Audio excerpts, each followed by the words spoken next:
A história do lúpulo na Grã-Bretanha. Durante trabalhos de drenagem em 1970, perto de Gravelly, no condado de Kent, um barco foi encontrado datado em torno do ano de 950. A carga do barco era lúpulo, só não se sabe se partia ou chegava à Inglaterra.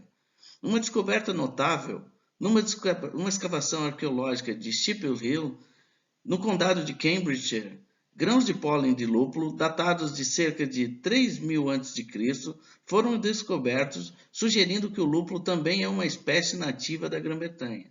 Acredita-se que a cerveja lupulada chegou pela primeira vez na Inglaterra em 1400, em Winchelsea, condado de East Sussex, para consumo dos trabalhadores holandeses que preferiam sua própria cerveja com sabor de lúpulo às encorpadas inglesas, doces, fortes e aromatizadas com ervas e especiarias.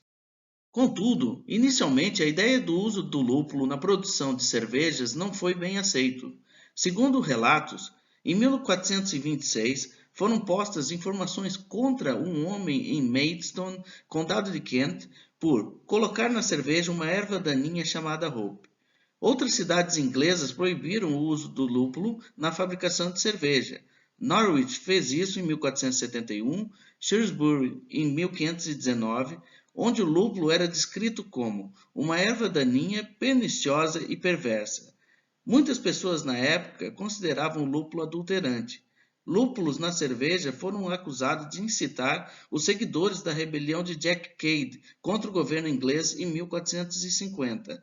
Em Londres, em 1484, a Brewers Company, uma espécie de associação oficializada em 1438 para defender os interesses da profissão, solicitou que nenhum lúpulo, ervas ou outras coisas semelhantes fossem colocadas em cerveja ou qualquer líquido do qual a cerveja fosse feita, mas apenas água, malte e levedura.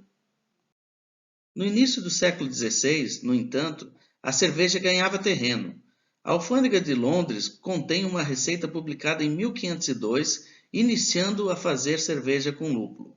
Acredita-se que no início, os lúpulos foram usados não para acrescentar sabor, mas para ajudar na clarificação do mosto e inibir a deterioração bacteriana. Como a bebida durou mais tempo, isso deu um mercado mais amplo às cervejarias, particularmente para a exportação de cervejas. O primeiro jardim de lúpulo inglês foi estabelecido em 1520, na paróquia de Westbere, perto de Canterbury, no condado de Kent. E Kent tornou-se o primeiro centro de cultivo de lúpulo, principalmente porque o solo era apropriado, continha um sistema agrícola já estabelecido e havia um suprimento abundante de madeira para as estacas de sustentação e carvão para a secagem. Também foi apontado que os fazendeiros de Kent eram prósperos o suficiente para poderem arcar com os altos investimentos iniciais necessários para estabelecer um jardim. Até a última parte do século XVI, a maioria dos lúpulos foi importada, mas entre 1549 e 1553, o governo trouxe especialistas holandeses para aconselhar os agricultores ingleses sobre as técnicas de cultivo de lúpulo, e, em 1554, o crescimento foi legalizado.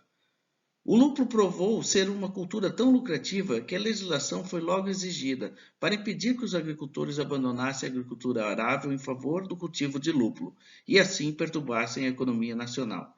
Em 1655, o lúpulo era cultivado em 14 municípios da Inglaterra, mas como ainda não havia o suficiente para satisfazer a demanda, grande quantidade de lúpulo flamengo foi importada. Em 1710, foi aprovado um ato que proibiu o uso de qualquer agente amargante de cerveja que não fosse o lúpulo, e um imposto de 1 centavo inglês por quilo de lúpulo foi taxado pela primeira vez. Para evitar fraudes no marketing, um ato aprovado em 1774 exigia que as embalagens de lúpulo fossem marcadas com o ano, o local de crescimento e o nome do produtor. No final do século XVIII, o lúpulo era cultivado em todos os condados da Inglaterra e até o norte de Aberdeen, na Escócia. Muito obrigado.